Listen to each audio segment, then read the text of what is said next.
الحمد لله حمدا كثيرا طيبا مباركا فيه، وأشهد أن لا إله إلا الله ولي الصالحين، وأشهد أن محمدا عبده ورسوله صلى الله عليه وعلى آله وأصحابه وسلم تسليما كثيرا. أوصيكم ونفسي بتقوى الله تعالى. walaalyaal waxaynu ka soo hadlaynay khudbadii wacyigelinta waaqica, waxaynu u soo noqonaynaa inaynu miisaano oo aynu dib u eegno quluubteena. wax badan waxa ku xidhan in waxaynu saxnaadaan ama uu kharibnaado wuxuu ku xidhan yahay quluubta. dadku had iyo jeer saynu ogsoonnahay markay jidhkooda danaynayaan muddo markay joogaanba marbay check-up isku sameeyaan ama in qofku isbaadho. meelaha ay dadku aada u daneeyaan ay baadhaan waxaa ka mid a qalbiga iyo wadnaha. qofka haddii wadnihiisa wax laga sheego kolba dhan buu u boodaayo waa wareeraa, inuu khatar ku jirana wuu dareemaa. khatartaasoo kale uu qalbigu leeyahay markuu qaasi noqdo qombabo ee diinta ilaahay iyo dikriga ilaahay uu ka yaraado, darxumaduna way ku badataa, qofkuna wixii xun ma dareemo. idan markaynu baraarujinaynaa waxa weeye qaybtii raqaa'iq haddaynu usoo noqonno iyo inaynu nafteenna dib u eegno. waxaynu ka hadlaynaa mowduuceenu yahay maanta alquluub. sababtaynu uga hadlayna ama xikmadda keentay in laga hadlaa waxa weeye mudnaanta iyo miisaanku leeyahay xubinkeenaas. xubinkaa isaga ah qalbiga ama wadnaha waxa uu ka mid yahay meelaha ugu cajiibsan xubnaha qofka bani aadamka ah, liannahu waa meesha ay nolosha kusoo horeyso kuna dambayso. ilmuhu marka uu joogo 2 usbuuc buu dhaqaaqa bilaabayaa, wuu sii nool yahay oo wuu sii garaacayaa weli qalbigu, iyadoo maskaxdiiba laga yaabo inay dhimatay. qalbigu fiihi alxayaa, waa meeshay nolosha ku jirto iyo garaadku. maskaxdun baa la odhan jiray berigii hore caqligu xama garto. qur-aanka kariimkaana ilaahay wuxuu ku xusay 122 aayadood lafdulqalbi buu ku soo arooray, 16 meeloodna lafdulfu-aad. in badan oo ka mida wuxuu nasku tilmaamayaa in garashadu ay tahay qalbiga iyo wadnaha. gadaal bay ogaadeen ummadaha daraaseeya in garashadu qalbigu garasho leeyahay, oo sheegeen inuu hormoonaad sii deynayo iyo dheecaamo rasaa'ilahoo fariimo u diraya jidhka garasho. waxyaabaha aada loogu sii daraaseeyey bay ka mid tahay qofka marka wadnaha laga bedelo ee wadno kale loo geliyo isbeddelka ku dhaca, cawaatifkiisi iyo dareemayaashiisi iyo wuxuu xafidsanaa in wax badan iska bedelaan. markaasay garteen garashadu in lala socoto caqliga, sidaa qur-aankaba ilaahay uu noogu sheegay subxaanahu wa tacaala. xubinkaa isaga ah cajaa'ibkiisay ka mid tahay annahu manaadu takliif, meeshii xilkuba uu ku xidhnaa inuu yahay. hadduu isagu xumaado ama garaadkii qofka ka lumo, xilkii saarnaaba uu ka dhacayaa. waajibkii ummaddu ay kala xisaabtamaysa iyo kii ilaahay uu kala xisaabtamayay. xubinkaa muhiimadiisay ka mid tahay inuu yahay maxallu nadar illaahi subxaanahu, jidhkeenna halkuu ilaahay eegayo. waa siduu inoo caddeeyey nabigu calayhi salaatu wasalaam xadiidkii saxiixu muslim. ilaahay ma eego jidhkiinna iyo sawiradiinna, wuxuu eegayaa qalbigiinna iyo camalkiinna. qofkan inuu yahay mid camal xun oo qalbi xun ayaa ilaahay uu eegayaa, iyo inuu qalbigiisa iyo camalkiisu wanaagsan yihi. meeshuu ilaahay kaa eegayaa waa meel mudan in la yska tiiriyo, la yska toosiyo. qalbigu waa aslu salaaxi walfasaad. dadka hagaagaya waa meesha sabab u ah inuu qofka camalkiisu hagaago, qofka camalkiisu xumaanayana meesha sabab u ah weeye. sidaasuu nebigu inoogu caddeeyey calayhi salaatu wasalaam xadiidkii bukhaari ku sugnaa. jidhka xubin baa ku sugan buui, alaa intuu dadka baraarujiye kadib buu le jidhka xubin baa ku sugan. hadduu hagaago jidhku wada hagaagaya, hadduu xumaado jidhku waa wada xumaanaya. waa qalbiga wadnuhu sheegay nebigu calayhi salaatu wasalaam. muhiimadda iyo miisaanka iyo mudnaantu leeyahay daraaddeed in la ilaawo aanay ahayn waxaa caddaynaya nabiga dhaarihiisa sala allahu calayhi wasalam iyo ducadiisa qalbiguu ku soo noqnoqon jiray markuu dhaaranayo wuxuu odhan jiray laa wa muqallib alquluub wa muqallibi alquluub waxaasi sidaa ma aha waxaan ku dhaartay ilaaha qalbiga rogroga markuu ducaysanaya nabigu sala allahu calayhi wasalam ducadiisay ka mid ahayd inuu odhan jiray yaa muqallib alquluub habbit qalbii calaa diini ilaaha qalbiga rogrogow qalbigayga diintaada ku sug waa nebi maxamed baa ku ducaysanaya sala allahu calayhi wasalam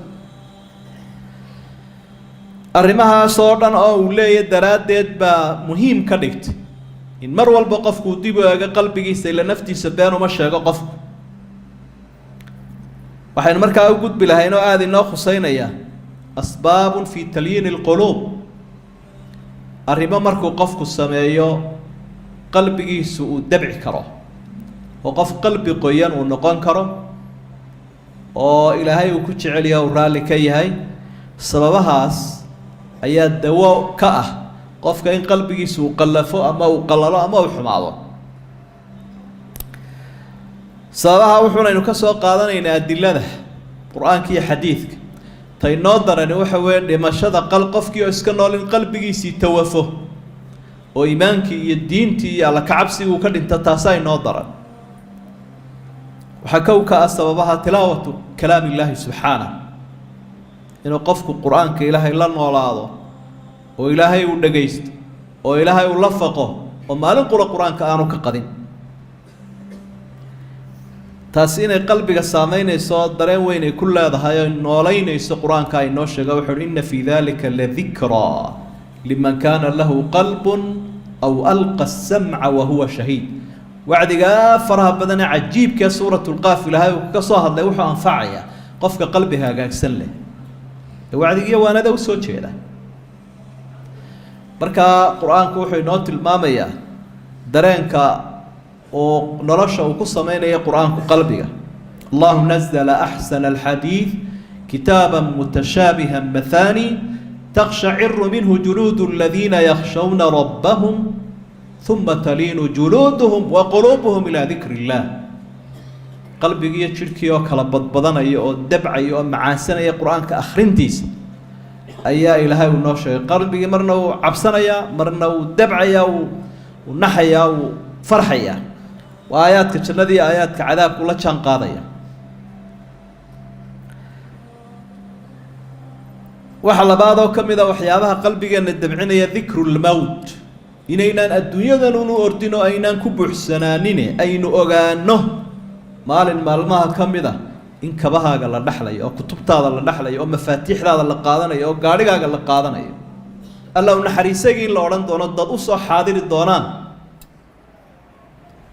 intaan meydkaaguba kala daadanina waxaaga la dhexli doono nabigu wuxuu leeyay sala allahu calayhi wasalam akiruu dikra haadimi ladaad macaankan yara adduunyada ku haysaan ka kala kicinaya idinka tagsiinayo geeridaa xusuusta marka fikir inteed inaad dhimanayso xusuusataa inteed dardaaran qortaa inteed ku tala gashaa inaad aroortii iyo caawi iyo saacaddan dhiman doonto waa naadir wax inagu yar wey dadku waabay iska durkiyaanba waxyaabaha qalbigaaga dabcin kara wey waxaa ka mid ah asalaatu cala aljanaazati wa tashyiicuhaa wa ziyaaratu lqubuur inaynu dadka dhintay jinaasadooda raacno salaada kula tukanno wakhtiyada qaarkood oon jinaasadiba jirin xabaalaha soo booqan karno waa wax inagu yar jinaasada marka uu qofku reerkooda ay tahay ama saaxiibkii uyunbuu raacaa mid agtiisa la marinaya aanu eegayn oonu gaarhigaba u joojinayn xabaalaha waan idiin diiday buu nabigu yihi sala allahu calayhi wasalam inaad soo booqataan laakiin iminka soo booqda fa innahaa tudakirukum alaakhira aakhira idin xusuusinaysa qof dee aakhiro xusuusanaya waa qof qalbigiisu qoyan waxaa ka mid ah waxyaabaha inoo xusuusinaya qalbiga inoo qoynaya kahratu dikri illaahi subxaanah inaanu ilaahay qowlkaaga iyo qalbigaaga ka maqnayn ood ilaahay xusayso wardigaagu badan yahay intaynu wardinaa inteed ilaahay subxaana wa tacaala carabka ku haysaad bal waxaad ka cajalada iska duub mobaylka intood qaybta recordingka daartay iyo bal hadda maanta waxaad iska duubtaa waxaad daldalaysa intaad soo jeeday intaad huruday mooyaane inteed dikri ilaahay ahayd subxaana wa tacaala ma ragcadaha kooban intaad ku jirtuun baad ilaahay xusaysay mise waqti kalaad ku darta الذين آمنوا وتطمئن قلوبهم بذكر الله ألا بذكر الله تطمئن القلوب قلبي أو كحصلي أو سعادة إيه النفس إيه النصشة كهلية إلهي حسكيس أي قرآن كنوت المامية قلبي ما أنت ضد بدنا أي كعبنا إنه استرست كل عي وقلب وريرسية هاي وحكدب عناية مشكلتها كد العام وحكدب عناية ذكر إلهي بإلهي نحس سبحانه وتعالى وعكم إذا زيارة المرضى ومخالطة الفقراء والمساكين إنه قفكو ضدك بكسر بوضة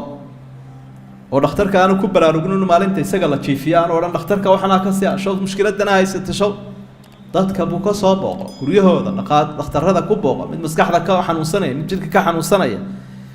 يدوا قد أي ضدك أوهاي استاني هو سيف فقراء دي مساكين تمرك غير كود إن دحتك تولن ولان كرتود إيجي كرتود دحمري كرتود واصبر نفسك مع الذين يدعون ربهم بالغداة والعشي يريدون وجهه ولا تعد عيناك عنهم تريد زينة الحياة الدنيا أيضا إلهي النبي محمد بكلها الضياء يعدي كدايا نيسا إلهي وحلا يددك فقردية مساكين تلقى كبري لقى فقادي هذا قول الله لو العيش مع الفقراء والمساكين إن ددك لنا ولات قلبي قاعد دبعينيس وحكم ذا اللحاد الاعتبار بما جرى وما يجري على المكذبين والأعداء عدو جوحة كدعية كي تجيء كتشوجة عصرية وحبضنا الدبيالة كدعة بل هذا أنا إنا ترى هذا طلب كان محيي وحنا يقول لعه طلب بلادنا حاجة يقتمي سيد الله قال يسير عيد الحمضة كل عيد دين لا وياش قرآن كايل هاي آذ وجورها فكأي من قرية أهلكناها وهي ظالمة فهي خاوية على عروشها وبئر معطلة وقصر مشيد بل ايغا بقول هاي انت ومدا باباday radaraadkooda hadda alxiisino hadul mareenawna bal hadda dib u eega waxa kamida aklu halal inuu qofku xalaasha cuno haduu qofku xaraan cun yahay dee babu cunayn haduu qalbigiisu qoyay marka xaraantu qofku isticmaalayo sidoo doonaba ha u isticmaalee waxyaabaha qalbiga qalajiye kamid dad badan oo aynu naxariis la'aantooda la yaabsanahay waxa xaraan cunka mar haduu qofku xaraanta caadaysto cuno ciduu doonaba ha ka qaadee قلبي سوى قللي وحكم إذا التقرب إلى الله بالنوافل الأعمال إن إلهي إنه قد وأنه إنه بدينا عمل هذا سنها فرل كنا كوميتين فرل كوميتين ها لكن عمل ولي بوحي وليه هاي مت سنة مت فرلا صلاة السنة إلا هذا صوم كسنة إلا صدقات السنة إلا هذا سنة سات كردين يسات كوكبايس وحكم إذا وحيابا إلهي إنه دوينا يا أم قلبك إنه قينا يا إلحاح الدعاء بالله سبحانه إنه كعل علينا الإلحاح على الله بالدعاء إنه إلهي إن بدن برينه بريضة إلهي لقى بداره تددك لقى داره بريح بك سوان لكن له كوصا ولا أبو بلن قاضي ادعوني أستجيب لكم بركة الدعاء ده يسكبادي قالين هوري قالين دنبه هبينك سلاده الدبادو أختي قاد مال يسكب مريس دعاء ده كردي وحيابا قلبك قوية كمدي وحكم إذا مجالسة أهل العلم والإيمان ذاتك وناكسن أقونت إيه إيمانك عنك كو أين وقفك كأجنو هذا ذاتك في عن خير كلام إنه وقفك لما تجالسه كأجنو هذا أو لا فريست ولا صاحبه وحا حديث الباني يرك لباي حسن كنت المامين ورينا يا حاكم رحمه الله من حديث ابن عباس